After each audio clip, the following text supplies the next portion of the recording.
Nothing can stop me. I'm all the way up. All the way up. I'm all the way up. I'm all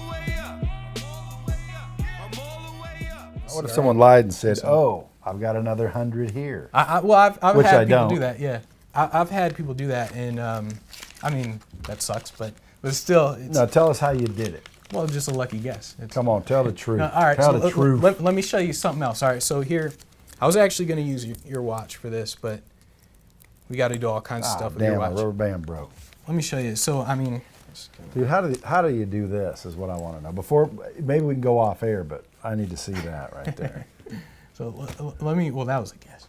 So all right, so here, this is my watch. So just check, make sure it's a normal watch though. Yeah. Okay. So earlier, I actually told David to think of a time, just Okay. any time. And Dave, be honest. I mean, we didn't set this up. I don't even know what time you're thinking of or anything. And I mean, you see, this is just back and forth, just a normal watch. I'm gonna have you guess what time David is thinking of, using my watch though. Okay. So you're not gonna know it, but are you left or right-handed? I'm right-handed. Okay. So you're gonna hold this in your left hand like this without looking at it. With your right finger, you're gonna go forward, backwards. Don't look at it. Don't look at it. Okay. Try not to look at it. Just look straight. Just look straight. Just go forward, backwards. David, say the time in your head, just over and over. Just keep repeating the time over and over. 3:11. Was he close? Was he close? No? All right. So at any moment, Brad, you're going to stop. Just whenever you feel like you're just going to stop. And just like get this feeling. Can I go backwards too? Yeah, you can go backwards. And then you'll just kind of feel a moment to Right start. there. Are you sure? That's what time it is. Okay. Let's do that. Hold on to it. I don't know if this is going to work because this doesn't really involve me too much, but I mean, David, you're thinking of a time. Brad, you just randomly chose a time here. David, what time were you thinking of? Just say it out loud. 4:33. All right, so 4:33 was the time David was thinking of. If you stopped on 4:33, that'd be pretty impressive, or anywhere close. Can you check to see what time you stopped on? Well, I would imagine it's 4:30, It's pretty close. 33, or 2, or I don't know. My eyes suck. That's Yeah, 4:30 it's something. I can tell you 4:30. that. Dude, look at that. 4:33. Can you see that? 4:33. Now tell me how you did it. People want to know how you did it. Just luck. Just got lucky. Nothing can stop me. I'm all the way up. All the way up. I'm all the way up. I'm all the way up. See, a lot of people want to go out there and just get a buttload of followers. They just want a big list so they can brag and say, "Look how many followers I have." And that's somewhat impressive to the layman. People will think, "Wow, that's pretty cool."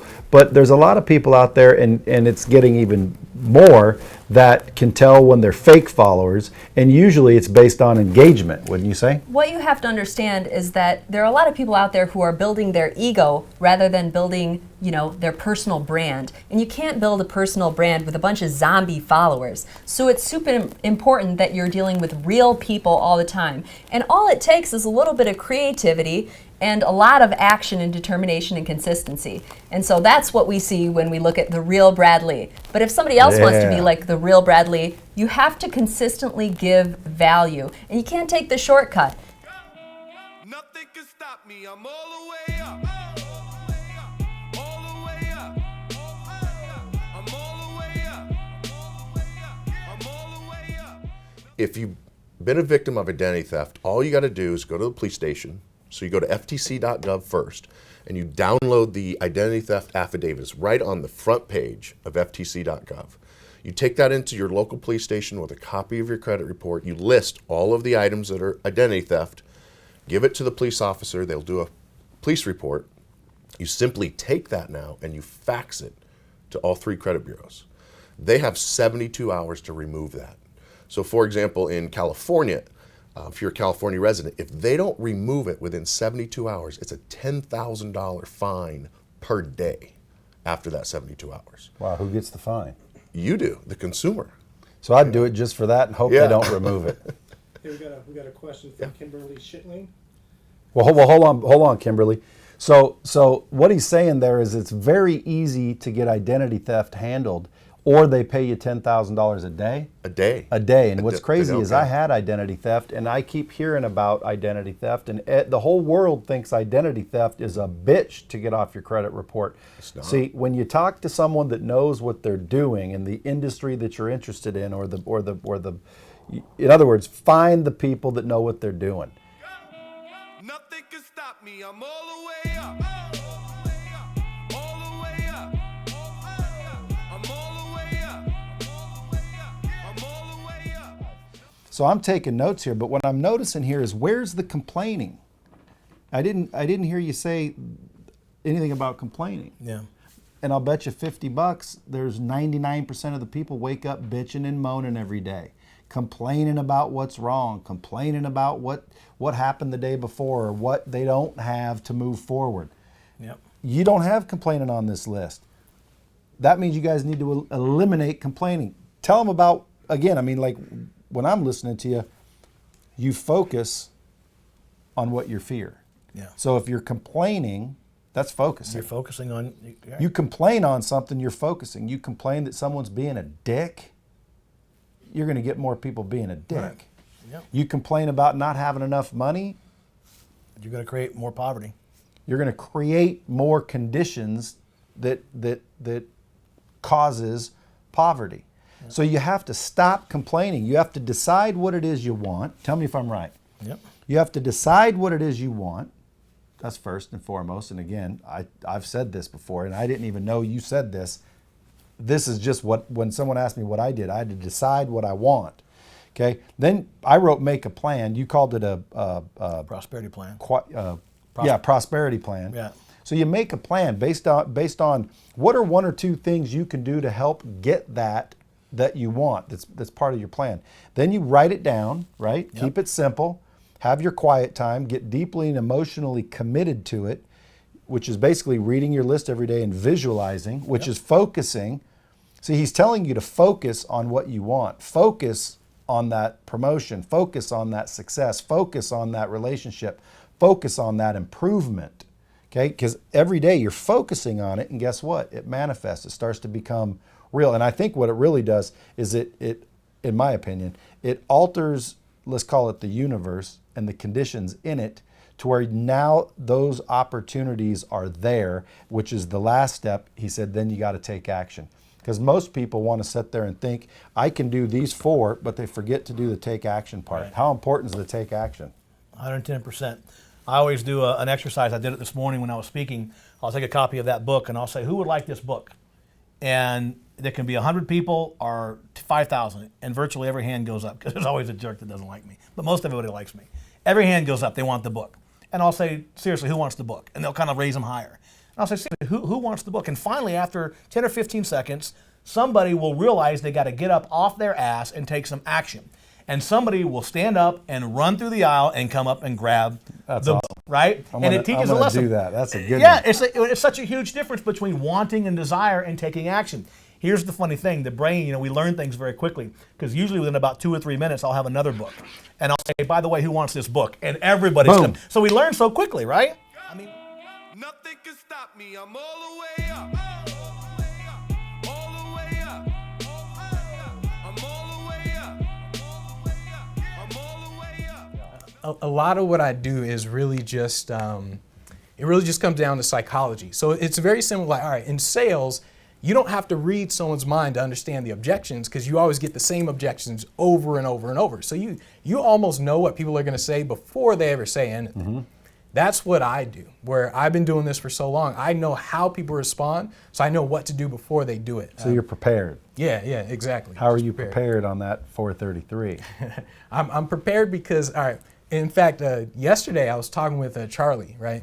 And Charlie, he was saying, could I guess how much money he had on him? And the problem when people know I'm going to guess how much money they have on them is that they can prepare beforehand to change it. They can say, I'm just going to carry a lot of cash, and now it's going to mess me up, right? So what I had to do to Charlie, just in case, is I said, listen, Charlie, I've been doing this for years. I always get it right, 100% of the time. Even though I don't, I had to say that because I had to make sure he wouldn't mess with it. And so it's little things like that I'll do to get people to respond in certain ways. And I mean, it's very similar to sales, where when you say something, people will naturally respond in a specific way. And because you know how they respond, you know what you're going to do next. Yeah. Nothing can stop me. I'm all the way up. All the way up. I'm all the way up. I'm all the way up. What I do care about is stories, news, things that might bring me value. What is Brad posting about all the time? He's posting about life lessons that he's learned along the way that have helped him get to where he is. Because this guy, he's not a greedy guy. He wants everybody to know how he did it so they can do it in their own lives, because he operates in abundance, which means there's no scarcity of success in the world. This man wants everybody around us to be successful, and he wants you to be successful, which I do too. And the way to do it, everybody has stories in their lives. Everybody has experiences in their life that they can use and draw on to help other people. That's what people want. They want these stories, they want these little tips of advice, actionable advice that they can use in their own lives to make their lives better.